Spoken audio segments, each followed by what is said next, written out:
Assalamualaikum warahmatullahi wabarakatuh. Pada video ini saya akan membahas mengenai jaringan nirkabel dengan 3 topik bahasan, yaitu 1. Pengenalan telekomunikasi wireless, yang kedua dasar frekuensi radio, kemudian yang ketiga yaitu tentang Bluetooth. Topik pertama, pengenalan telekomunikasi wireless atau jaringan nirkabel. Jaringan nirkabel adalah sebuah kumpulan perangkat jaringan yang terkoneksi dan saling bertukar informasi melalui jaringan wireless. Dengan kata lain, jaringan nirkabel adalah sebuah teknologi yang mampu menciptakan koneksi antar perangkat tanpa harus menggunakan kabel. Sejarah perkembangan telekomunikasi wireless dimulai dari tahun 1896, yaitu dengan adanya telegraf yang merupakan teknologi wireless pertama dan diciptakan oleh Marconi. Kemudian pada tahun 1902 Marconi menemukan telegraf nirkabel lintas Atlantik. Selanjutnya pada tahun 1907 Marconi mendirikan radio service transatlantik komersial pertama antara Chieftain Irlandia dan Gillespie Newfoundland. Kemudian pada tahun 1915 terjadi pengiriman suara dari kota Arlington ke Paris melewati Samudra Pasifik, di mana ini adalah transmisi suara nirkabel yang belum pernah dilakukan sebelumnya. Kemudian pada tahun 1980 radio KDKA mengudara untuk pertama kali dan tercatat sebagai radio broadcast komersial pertama di dunia. Kemudian pada tahun 1947 Bell Labs menciptakan mobil telepon untuk penggunaan militer dan keamanan. Pada tahun 1951 diciptakan dan dikenalkan sistem wireless telepon yang memudahkan pengguna untuk saling berkomunikasi lintas negara. Pertumbuhan teknologi radio. Pada tahun 1974 FCC mengalokasikan frekuensi 40 MHz untuk telepon seluler. Kemudian pada tahun 1982 GSM Eropa dan Inmarsat diperkenalkan. Pada tahun 1984 AT&T bubar dan mulai pengembangan sistem seluler AMPS. Pada tahun 1985 FCC melakukan modifikasi untuk pemakaian ISM sebagai jaringan nirkabel. Klasifikasi jaringan nirkabel terdiri dari 4, yaitu WPAN Wireless Personal Area Network atau jaringan area personal nirkabel, WLAN atau Wireless Local Area Network atau jaringan area lokal nirkabel, WMAN atau Wireless Metropolitan Area Network atau jaringan area metropolitan nirkabel. Yang keempat yaitu WWAN atau Wireless Wide Area Network atau jaringan area lebar nirkabel.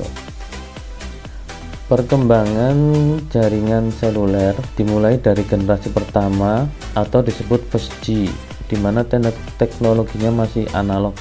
Pertama kali ditemukan di Jepang pada tahun 1979 oleh Nippon Telegraph dan Telepon, memanfaatkan teknologi FDMA atau Frequency Division Multiple Access. Kemudian generasi kedua atau 2G, di mana teknologinya sudah digital, diperkenalkan pada tahun 1991 di Finlandia yang ditandai dengan mulai digunakannya sistem gelombang digital. Perubahannya pun cukup signifikan karena jangkauan yang lebih luas dibandingkan generasi sebelumnya.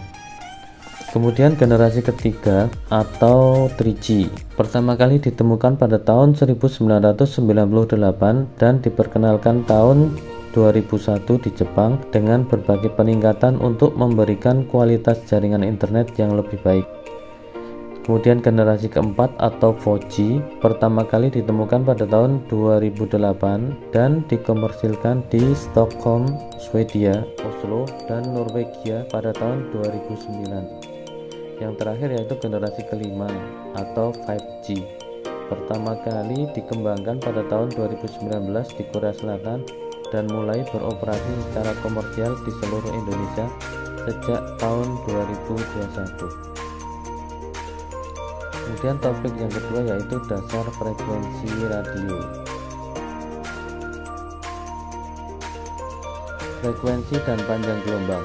Frekuensi dilambangkan dengan huruf F dan satuan Hertz adalah banyaknya gelombang dalam waktu 1 detik. Panjang gelombang dengan simbol lambda dan satuan meter adalah jarak yang ditempuh oleh gelombang dalam satu satuan waktu. Lambda dikali F sama dengan C, di mana C adalah kecepatan cahaya dalam ruang hampa, yaitu sekira 300.000 km per detik. Pembagian frekuensi radio.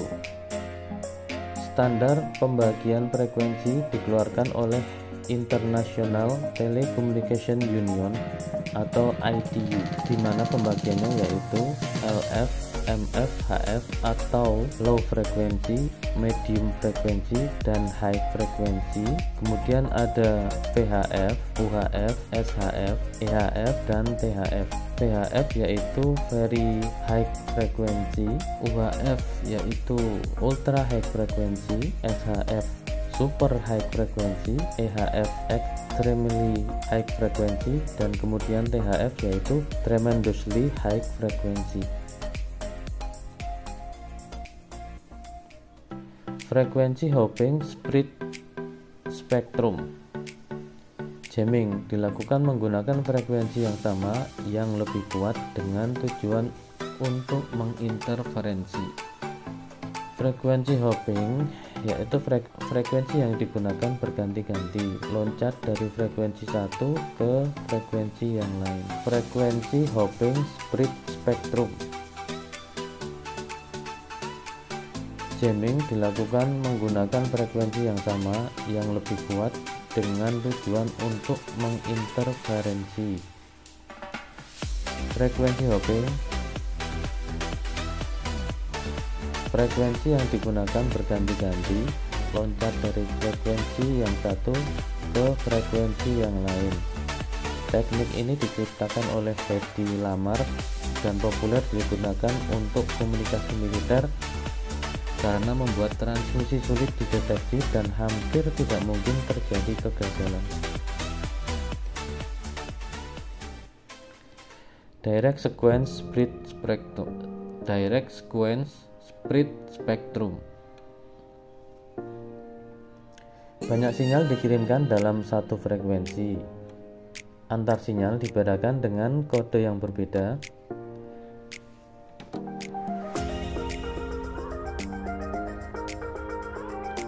Teknologinya menggunakan CDMA atau Code Division Multiple Access.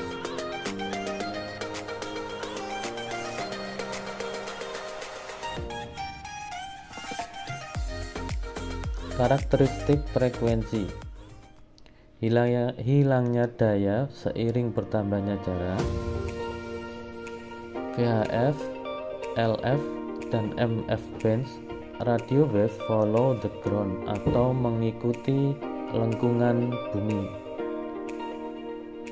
Pita HF dan VHF, gelombang tanah cenderung diserap oleh bumi tetapi dipantulkan oleh ionosfer. Peat-loss, daya pancar berkurang seiring jarak. Besarnya daya yang hilang disebut sebagai peat-loss. Peat-loss dipengaruhi oleh besarnya frekuensi dan media yang dilewati. Beberapa frekuensi akan diserap dayanya oleh air.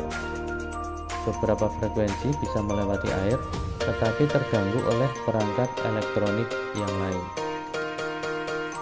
Transmisi microwave.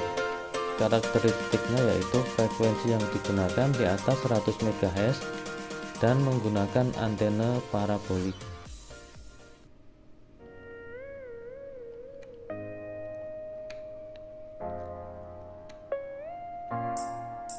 Transmisi microwave syaratnya harus line of sight atau loss, yaitu gelombang mikro bergerak dalam garis lurus. Jadi jika menara terlalu berjauhan, maka bumi akan menghalangi repeater yang dibutuhkan secara berkala. Untuk antena setinggi 100 meter dapat menjangkau sejauh 80 km. Gambar sebelah kiri menunjukkan sinyal tidak loss karena ada halangan. Kemudian gambar yang sebelah kanan menunjukkan bahwa sinyal tersebut loss dari menara ke menara.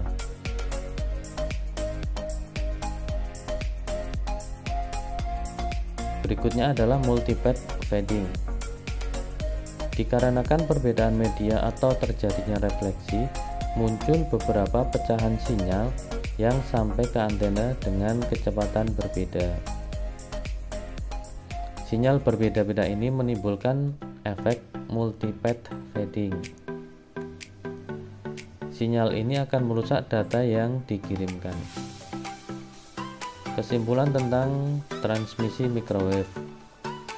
Komunikasi radio MW atau microwave begitu banyak digunakan untuk komunikasi telepon jarak jauh, telepon seluler, distribusi televisi, dan lain-lain.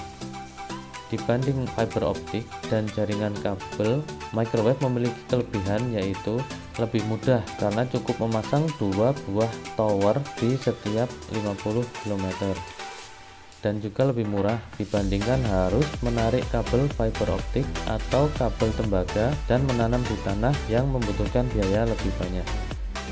Industri, Science and Medical Band atau ISM Band merupakan frekuensi yang dialokasikan untuk kebutuhan industri, ilmu pengetahuan, dan medis. Merupakan frekuensi bebas yang bisa digunakan siapa saja tanpa perlu menggunakan izin. Untuk meminimalkan interferensi antara perangkat yang tidak terkoordinasi ini, FCC mengamanatkan bahwa semua perangkat di pita ISM membatasi daya pancarnya, dan lokasi band-band ini agak bervariasi dari satu negara dengan negara yang lain. Keunggulan ISM band yaitu tanpa perlu memikirkan izin atau regulasi, mendorong berbagai eksperimen,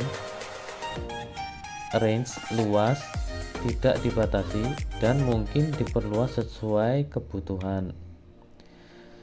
Kekurangannya yaitu rawan terjadi interferensi, kemudian pengguna semakin banyak maka bandwidth padat dan kecepatan data semakin rendah. Contoh penggunaan ISM band yaitu pada wireless PAN atau personal area network berupa Bluetooth, Zigbee, RFID, dan NFC. Kemudian standarisasi 802.11 yang terdiri dari standar 802.11b, 802.11g, 802.11n, dan 802.11ac. Kemudian alat memasak microwave, cordless telepon, CCTV wireless, baby monitor, alarm mobil, rumah, dan lain-lain, serta peralatan medis diathermal. Semoga video ini bermanfaat. Terima kasih dan adios.